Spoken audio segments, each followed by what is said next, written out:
So hi friends, welcome to our channel. Friends, మనకి defence research development organisation DRDO నుంచి అధికారికంగా మనకి officer స్థాయి పోస్టులకి సంబంధించి ఒక బంపర్ నోటిఫికేషన్ అనేది ఆఫీషియల్గా అయితే రిలీజ్ చేయడం జరిగింది. ఈ యొక్క పోస్టులకి సెలెక్ట్ అయినటువంటి క్యాండిడేట్స్కి 37,000 రూపీస్తో పాటు ప్లస్ హౌస్ రెంట్ అలవెన్సెస్ అనేవి కూడా మనకి పే చేయడం జరుగుతుంది. ఎలాంటి అప్లికేషన్ ఫీజు కానీ ఎలాంటి ఎగ్జామినేషన్స్ అంటూ కూడా మనకి ఏమి కూడా కండక్ట్ అయితే చేయరు. ఈ విధంగా ఈ యొక్క నోటిఫికేషన్కి సంబంధించి కంప్లీట్ డీటెయిల్స్ అన్నిటిని కూడా ఈ యొక్క వీడియోలో డిస్కస్ అయితే చేద్దాం. సో ఎవరు కూడా స్కిప్ అయితే చేయదు గైస్. ఫస్ట్ టైం మన ఛానల్ని విజిట్ చేస్తున్నట్లయితే కనుక సబ్స్క్రైబ్ అయితే చేసుకుని బెల్ ఐకాన్ కూడా యాక్టివేట్ చేసి పెట్టుకోండి. ఇంకా ఎవరైనా వీడియోని లైక్ చేయనట్లయితే కనుక డెఫినెట్గా వీడియోని లైక్ చేసి మీ ఫ్రెండ్స్ అండ్ ఫ్యామిలీ మెంబర్స్కి అయితే షేర్ చేయండి friends. Okay, let's start the video. So ఇక నోటిఫికేషన్ ద్వారా భర్తీ చేసినటువంటి ఈ యొక్క పోస్టులకి సంబంధించి అప్లై చేసుకోవడానికి మీకు ఉండాల్సినటువంటి ఏజ్ లిమిట్ విషయానికి వచ్చేట్లయితే కనుక సో మీకు మినిమం ఏజ్ అనేది 18 ఇయర్స్ అయితే కంప్లీట్ అయి ఉండాలి. జనరల్ అభ్యర్థులు వచ్చేసరికి 28 ఇయర్స్ వరకు కూడా అప్లై అయితే చేసుకోవచ్చు. నెక్స్ట్ మనకి క్యాస్ట్ వరకు కూడా ఏజ్ రిలాక్సేషన్స్ అనేవి అప్లికేబుల్ అయితే అవుతాయి.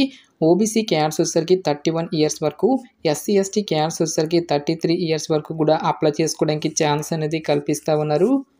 సో ఇక వేకెన్సీస్కి ఆల్ ఇండియన్ నేషనల్ సిటిజన్స్ అందరూ కూడా అప్లై అయితే చేసుకోవచ్చు గైస్. సో మీరు ఏ స్టేట్కి చెందిన వాళ్ళైనా సరే both male and female candidates ఇద్దరికి కూడా అప్లై చేసుకోవడానికి ఛాన్స్ అనేది కల్పిస్తూ ఉన్నారు. ఎటువంటి అప్లికేషన్ ఫీజు అనేది కూడా మనం పే చేయాల్సినటువంటి అవసరం అయితే లేదు. ఆల్ క్యాండిడేట్స్ అందరూ కూడా ఈ యొక్క రిక్రూట్మెంట్కి ఫ్రీగా అయితే అప్లై అయితే చేసుకోవచ్చు. నెక్స్ట్ ఈ యొక్క పోస్టులకి సంబంధించి అప్లికేషన్ ప్రాసెస్ విషయానికి వచ్చినట్టయితే కనుక ఓన్లీ మనము ఆన్లైన్లోనే అప్లై చేసుకోవాల్సి అయితే ఉంటుంది.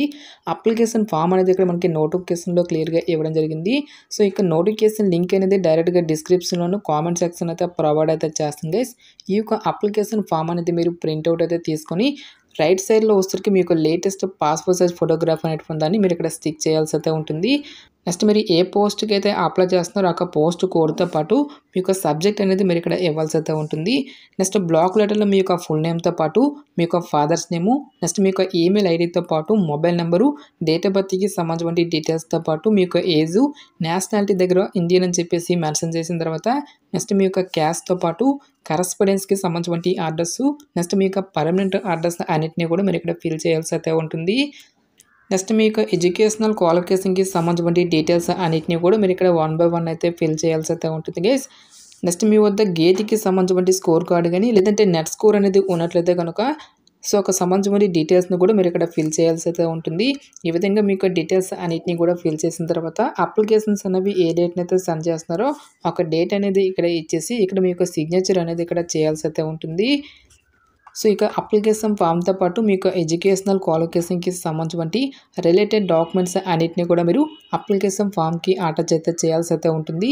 ఎడ్యుకేషనల్ క్వాలిఫికేషన్కి సంబంధించిన సర్టిఫికేట్స్తో పాటు ఎక్స్పీరియన్స్ అనేది ఉంటే సంబంధించిన సర్టిఫికేట్స్, నెక్స్ట్ మీ యొక్క లేటెస్ట్ క్యాస్ట్ సర్టిఫికేట్తో పాటుగా EWS క్యాడర్స్ వచ్చేసరికి యొక్క సంబంధించిన సర్టిఫికేట్స్, నెక్స్ట్ గేట్ లేదా నెట్ స్కోర్కి సంబంధించిన ఒక స్కోర్ కార్డు అన్నిటిని కూడా మీరు అప్లికేషన్ ఫామ్తో పాటు కూడా సెండ్ చేసుకోవాల్సి అయితే ఉంటుంది. ప్రతి ఒక్క ఎడ్యుకేషనల్ డాక్యుమెంట్స్ అన్నిటిపై కూడా సెల్ఫ్ అటెస్టేషన్ అనేది కంపల్సరీగా చేయాల్సి అయితే ఉంటుంది గైస్. సో ఇక సర్టిఫికేట్స్ అన్నిటిని కూడా మీరు ఒక సింగిల్ PDFలోకి అయితే మెర్జ్ అనేది చేసుకోవాల్సి అయితే ఉంటుంది.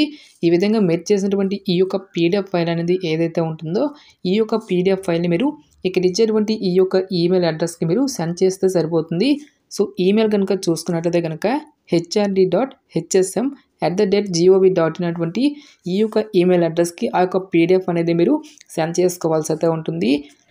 సో జనవరి 15th కల్లా ఈ యొక్క PDF అనేది ఈ యొక్క ఈమెయిల్ ఐడికి అయితే మనం సెండ్ చేసుకోవాల్సి అయితే ఉంటుంది గైస్. నెక్స్ట్ సెలక్షన్ ప్రాసెస్ అనేది ఏ విధంగా ఉంటుంది అని చూసుకున్నట్లయితే కనుక సో ఎటువంటి స్కిల్ టెస్ట్లు కానీ ఎటువంటి రిటన్ టెస్ట్లు అంటూ కూడా మనకి ఏమి కూడా కండక్ట్ అయితే చేయరు గైస్.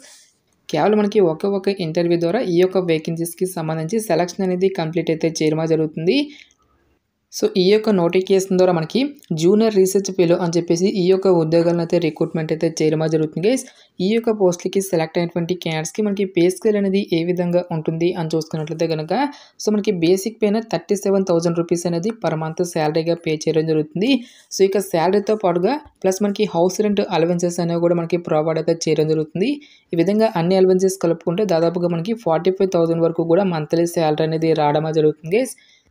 నెక్స్ట్ ఈ యొక్క పోస్ట్‌లకి అప్లై చేసుకోవడానికి మీకు ఉండాల్సినటువంటి ఎసెన్షియల్ ఎడ్యుకేషనల్ క్వాలిఫికేషన్ విద్యా అర్హత విషయానికి వచ్చేట్లయితే గనక ఇక్కడ మనకి ఎలక్ట్రికల్ డిపార్ట్మెంట్‌లో వచ్చేసరికి టోటల్‌గా మనకి 2 వేకెన్సీస్, కెమిస్ట్రీ విభాగంలో మనకి ఒక పోస్ట్ అనేది కేటాయించడం జరిగింది. ఎలక్ట్రికల్ విభాగంలో ఉన్నటువంటి పోస్టులకు వచ్చేసరికి ఎవరైతే సంబంధిత డిపార్ట్మెంట్‌లో బీఈ ఆర్ బీటెక్ అనేది కంప్లీట్ చేసి ఎవ్రీ ఇయర్ కండక్ట్ చేసేటువంటి graduate aptitude test in engineering GATE స్కోర్కి సంబంధించినటువంటి ఒక స్కోర్ కార్డ్ అనేది ఎవరికైతే ఉంటుందో ఆ యొక్క క్యాడర్స్ మాత్రమే ఈ యొక్క జాబ్స్కి అప్లై చేసుకోవాల్సి అయితే ఉంటుంది. సో ఇక్కడ మనకి డిసిప్లిన్స్ అనేవి కూడా ఇవ్వడం జరిగింది.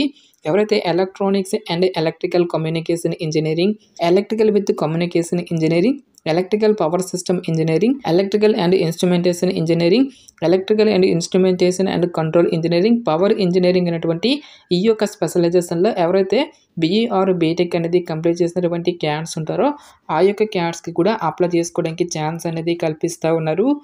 నెక్స్ట్ కెమిస్ట్రీ విభాగంలో ఉన్నటువంటి పోస్టులకు వచ్చేసరికి ఎవరైతే కెమిస్ట్రీ విభాగంలో పోస్ట్ గ్రాడ్యుయేట్ డిగ్రీ అనేది ఎవరైతే కంప్లీట్ చేసినటువంటి క్యాడర్స్ ఉంటారో ఆ యొక్క క్యాడర్స్ మాత్రమే ఈ యొక్క జాబ్స్కి అప్లై చేసుకోవాల్సి అయితే ఉంటుంది. సో ఇక క్వాలిఫికేషన్తో పాటుగా మనకి ఎవ్రీ ఇయర్ కండక్ట్ చేసేటువంటి నెట్ స్కోర్ అనేటువంటిది కూడా మీకు ఉండాలి అని చెప్పేసి ఇక్కడ మనకి జాబ్ డీటెయిల్స్లోనే క్లియర్గా మెన్షన్ చేయడం జరిగింది. ఎలాంటి ఎక్స్పీరియన్స్ అనేది కూడా ఉండాల్సినటువంటి అవసరం అయితే లేదు గైస్. సో మనకి సెలక్షన్ అనేది కూడా మీకు ఎడ్యుకేషనల్ క్వాలిఫికేషన్లో వచ్చేటువంటి మార్క్స్తో పాటు ఎవ్రీ ఇయర్ కండక్ట్ చేసేటువంటి గేట్ ఆర్ నెట్ స్కోర్ని పరిగణలోకి తీసుకొని అభ్యర్థులను అయితే షార్ట్ లిస్ట్ అయితే చేయడం జరుగుతుంది గైస్. సో ఈ విధంగా మీరు ఈ యొక్క పీడిఎఫ్ ఫైల్ని ఈమెయిల్కి సెండ్ చేసుకున్న తర్వాత డైరెక్ట్గా మీరు ఇంటర్వ్యూకి అయితే అటెండ్ అయితే అవ్వాల్సి అయితే ఉంటుంది గైస్. సో ఇక్కడ మనకి ఇంటర్వ్యూకి సంబంధించిన వెన్యూ డీటెయిల్స్ని కూడా నోటిఫికేషన్లో క్లియర్గా ఇవ్వడం జరిగింది. సో మనకి జనవరి 17, 2025 సో ఇక పోస్ట్లకి సంబంధించి మనకి ఇంటర్వ్యూస్ అనేవి కండక్ట్ చేయడం జరుగుతుంది. సో ఈ యొక్క పర్టికులర్ డేట్ని మీరు మీ యొక్క ఒరిజినల్ సర్టిఫికేట్స్తో పాటు సెల్ఫ్ అటెస్టెడ్ జెరాక్స్ కాపీస్ అన్నిటిని కూడా మీరు పట్టుకొని ఇక్కడ ఇచ్చేటువంటి ఈ యొక్క అడ్రస్కి మీరు ఇంటర్వ్యూస్కి అయితే అటెండ్ అయితే అవ్వాల్సి అయితే ఉంటుంది. సో ఇక పోస్ట్లకి సంబంధించి మనకి ఇక్కడ డీటెయిల్గా అడ్రస్ అనేది ఇవ్వడం జరిగింది. సో అడ్రస్ కనుక చూసుకున్నట్లయితే కనుక the centre head DIBER DRDO గోరపాడియో PO అర్జున్పూర్ హల్ద్వానీ 263139 డిస్ట్రిక్ట్ నైనిటాల్ ఉత్తరాఖండ్ అనేటువంటి ఈ యొక్క అడ్రస్కి మీరు డైరెక్ట్గా ఇంటర్వ్యూస్కి అయితే అటెండ్ అయితే అవ్వాల్సి అయితే ఉంటుంది. సో ప్రజెంట్ ఈ యొక్క పోస్టులు అన్నింటినీ కూడా మనకి 2 years కాంట్రాక్ట్ బేసిస్లో యొక్క పోస్టులు అన్నింటినీ కూడా మనకి రిక్రూట్మెంట్ అయితే చేయడం జరుగుతుంది. సో ఇక 2 years కాంట్రాక్ట్ పీరియడ్ అనేది కంప్లీట్ అయిన తర్వాత కంపెనీ యొక్క రిక్వైర్మెంట్స్ని బట్టి నెక్స్ట్ మీ యొక్క పర్ఫార్మెన్స్ని బేస్ చేసుకొని మరొక 2 years వరకు కూడా ఈ యొక్క టర్మ్ అనేది ఎక్స్టెండ్ చేస్తాము అని చెప్పేసి ఇక్కడ మనకి రిక్రూట్మెంట్ నోటిఫికేషన్లోనే క్లియర్గా ఇవ్వడం జరిగింది. కాబట్టి సో క్వాలిఫికేషన్ ఉన్నటువంటి ప్రతి ఒక్క క్యాండిడేట్ కూడా ఈ యొక్క రిక్రూట్మెంట్కి అప్లై అయితే చేసుకోండి. సో ఇక పోస్టులకి సెలెక్ట్ అయినటువంటి క్యాండిడేట్స్కి ఇనిషియల్గా పోస్టింగ్ అనేది మనకి అదర్ స్టేట్స్లో వచ్చినప్పటికీ కూడా ఫర్దర్గా మన యొక్క సొంత రాష్ట్రాలకి కూడా ట్రాన్స్ఫర్ చేసుకోవడానికి ఛాన్స్ అనేది కూడా కల్పిస్తూ ఉన్నారు. కాబట్టి డెఫినెట్గా ఈ యొక్క రిక్రూట్మెంట్కి అప్లై అయితే చేసుకోండి. సో ఇక పోస్ట్లకి సంబంధించిన లింక్స్ అన్నిటిని కూడా వీడియో డిస్క్రిప్షన్లోను కామెంట్ సెక్షన్ అయితే ప్రొవైడ్ అయితే చేస్తాం గైస్. ఇంకా ఇక నోటిఫికేషన్కి సంబంధించి మీకు ఎటువంటి డౌట్స్ వచ్చినా సరే నాకు కామెంట్ సెక్షన్లో కామెంట్ అయితే చేయండి. ఇటువంటి మరిన్ని జాబ్ అప్డేట్స్ కోసం మన ఛానల్ని సబ్స్క్రైబ్ చేసుకుని బెల్ ఐకాన్ కూడా యాక్టివేట్ చేసి పెట్టుకోండి. సో ఇది ఫ్రెండ్స్ ఇవాల్టి వీడియో. రేపు మరొక మంచి జాబ్ అప్డేట్తో మళ్ళీ మీ ముందుకు రావడం జరుగుతుంది. Thanks for watching. Have a nice day.